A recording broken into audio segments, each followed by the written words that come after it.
No, Hey everyone, welcome to my channel. My name's Molly, but my friends call me Mole, and I run a small sewing business from home called Frog and Mold. For anyone who's new to my channel, hello and welcome. And for any of you who've come over from the lovely Claire's Penguin and Pear YouTube channel, thank you so much for coming over and subscribing, and I hope you enjoy all of my videos. So today we're going to be looking at how you can turn those old manky off-white t-shirts or clothes that you have that you think probably should be thrown away, but instead you can show a little bit of love and they can last even longer for you. So today I'm wearing two tops that I've dyed with avocado skins and pits. So the vest top has been dyed with avocado skins and the t-shirt I dyed with avocado pits. Okay, so I'm going to talk through a few of the supplies that you will need to get you started. So it's all very basic, very easy, and something you can kind of get started pretty soon. So you can pick a lot of these things up from second-hand shops. They're things that you might already have and you're thinking of throwing away, or you can beg, steal and borrow from your family. So this is just a stainless steel stock pot that I already had. This is a tea vat that I used to dye fabric, which is slightly more pricey, so I think maybe this was between 70 and 100, but I dye clothes quite frequently, or projects, so it's just really easy because it's portable and it means you can dye inside or outside. So I was dyeing outside in the lovely sunshine, so it just allows you to be a little bit more portable. It's obviously bigger and you can fit more fabric in here. So you're going to need some utensils. So I would recommend that all of the things that you use for dyeing are dedicated only to dyeing. So you don't want to start cooking with any of these things, because although I'm only using natural and plant-based dyes, they can be toxic, so you've got to be careful. So yeah, all of these pans don't enter my kitchen. You can also pick up stainless steel dog bowls. I got this one from Wilkinson, but you can get them probably from charity shops as well. But basically anything that you have that's going to contain some liquid and you're not going to use it again in your kitchen. You're also going to need some scales just to weigh your fabric so you can work out your ratios. You're going to need, or I would definitely recommend you go and get yourself an apron. So this is my lovely trusty manky old apron, which I've had for years and years, and yeah, is the definition of a manky apron. And you also want to find something that you can store your dyes in if you want to use them again until they run out. So this is literally a leftover fabric softener bottle, which you obviously want to make sure is very, very clean and you don't have any chemicals left in there, but you can use glass jars, basically anything you have. If you want to go one step further, you can actually buy a few modifiers to change the colours of your fabric. So a very simple acidic modifier is a distilled white vinegar. So this changes your fabric to kind of brings out the yellow tones, so you can achieve a yellow effect with acidic modifiers. But basically dyeing is kind of like, I mean obviously it's a science, but it's kind of like, I would liken it to, if you've planted some potatoes and you pull them out of the ground and you kind of never know exactly what you're going to get. So it's kind of like that with dyeing. It's very fluid and you're never going to get the same batch, the same colour fabric, and that's the fun of it really. You get to experiment. So you can buy other modifiers. You can go for a more alkaline modifier, so you can get bicarbonate of soda, you can get a soda ash, but these are all things that you can either pick up at your grocery store or you can buy from a dedicated dyeing site, but I will link the ones that I recommend down below for you guys. But that is an extra step that you may or may not want to go for. So the first thing you're going to want to do is to mordant your fabric. A mordant is used either before or during the dyeing process, and it's used just to get the dyes to adhere to the fabrics and to last longer and have a good wash fastness. So with the oak galls, they do produce a slightly muted colour, or you can use alum, which is very popular with dyers. Okay, so I'm just going to share a few books with you which I've used to help me along this process, along with a few blog posts that I will link below. So the first book, which I think is very, very good, is a book called Wild Colour, and it's by Jenny Dean. So this book doesn't actually have avocado dyeing in it, but it talks through the whole process of dyeing naturally, and basically it's just such a good book. Honestly, I really, really recommend it for anyone who is a newbie dyer. But basically in the back here, it has all of the plants that you can take from your natural surroundings and dye with, which I think is so cool. So you can use, for example, comfrey, which is something I have growing in the garden. You can use onion skins, avocados. So yeah, I highly recommend this book. And the second book I would recommend is Colour on Cloth by Ruth It or Ice It. So this is a book I used a lot during university. Now it does focus on chemical dyeing, but there are still some really good principles in here and methods that you guys can follow. And the last book which I use quite frequently is a book about shibori. So in the past I've used indigo as my main dyeing source, but I would like to develop that. But this book is really good for tie dyeing techniques. So you don't necessarily have to use indigo dye. Obviously you can use any dye you want. So you can use avocado dye and then learn how to tie and make really cool patterns. So yeah, these are the 3 books that I would really recommend you guys going out.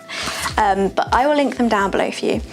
Okay, so let's head on over to the dyeing process. I've started to make my pre-mordant, so I am using oak galls that I foraged, but you can buy these online, and apparently you can also use a soya milk or soya beans as your pre-mordant. So all you do is you weigh your fabric.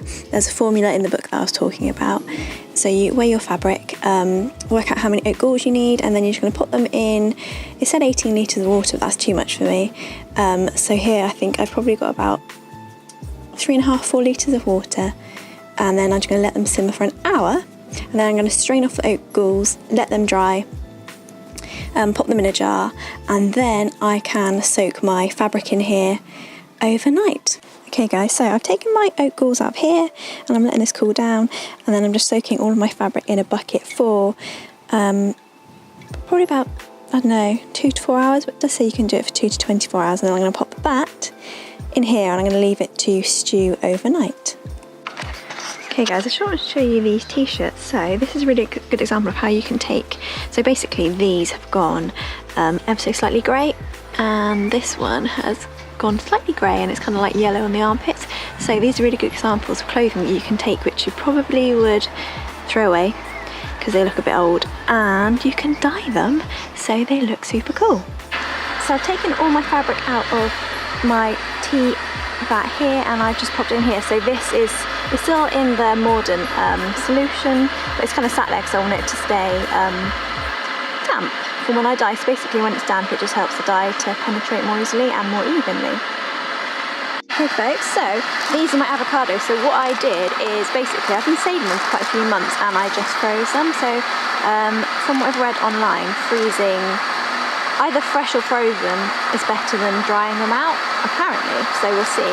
So what I've done is I've filled this tea vat here and I'm just going to pop in, I think maybe 4 stones, and then let that boil, or a slow simmer, a low simmer, for about, I don't know, 20 minutes to an hour, basically until the colour's what I'm going for. Hey guys, so we're on day 2. So I have soaked these t-shirts here and the vest top in this mordant solution, which is the oat gall. So they've been in here overnight. And then in the tea vat here, I popped avocado pits. So that is the colour that I got from avocado pits. So it's slightly orangey and hot. And then in this one, I thought I'd experiment the skins and just see the difference. So with the skins, you can see that they're slightly more red. So what I'm going to do is I'm going to put the vest top in here and the t-shirt in here today and see how they turn out. So with this one, yeah, I think it's slightly too orange for me. So what I do have, and what I've read up online, is some bicarbonate of soda, which is an alkali, which I believe makes it slightly more pink. So I'm going to pop a teaspoon of this in there and then just see if it makes any difference to the colour or not.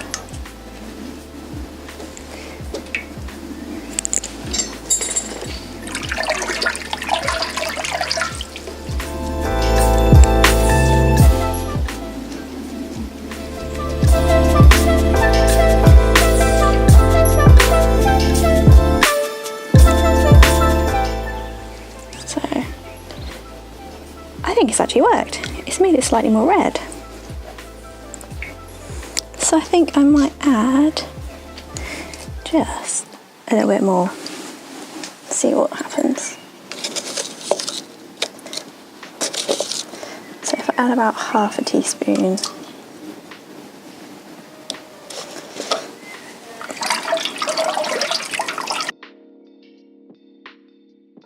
It's definitely getting pinker. So I think I'm just going to add half a teaspoon more.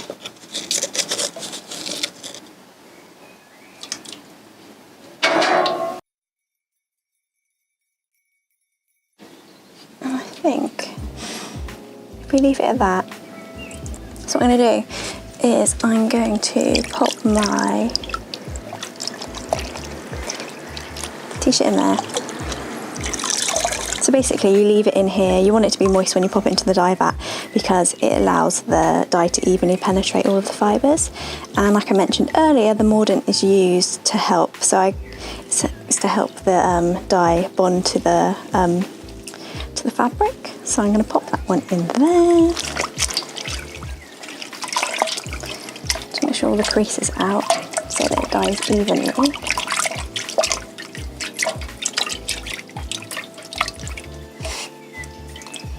I probably recommend you use gloves, by the way,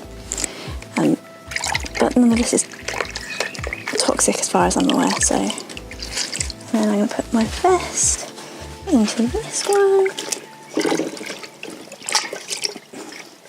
Yeah, you can really see the colour. It's quite amazing.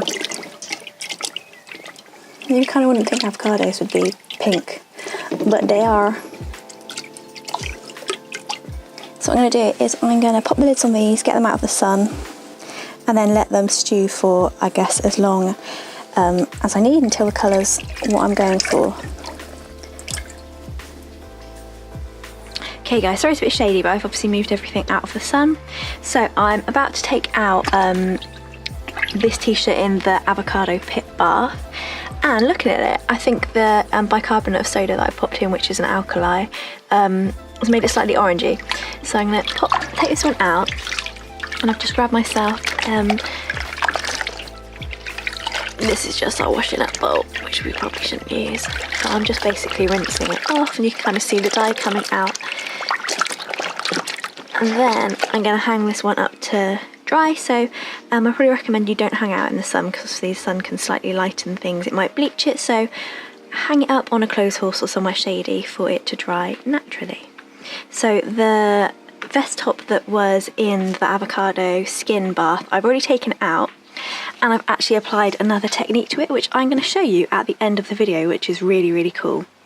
Okay guys, so that was it. A very simple process that you can kind of leave going in the corner and not think about. So like I said, this is my avocado skin dyed vest, and this is the avocado pit dyed t-shirt with water down, which really is not cool. So I did say that I would show you the cool technique that I applied to my vest top, but in true natural dyeing fashion, it looked really cool when it was wet, so I applied the acid modifier to make it a tie-dye. But now that I've dried it, you can barely see it, but that is the nature of natural dyeing, that you never know what you're going to get, and that is half of the fun.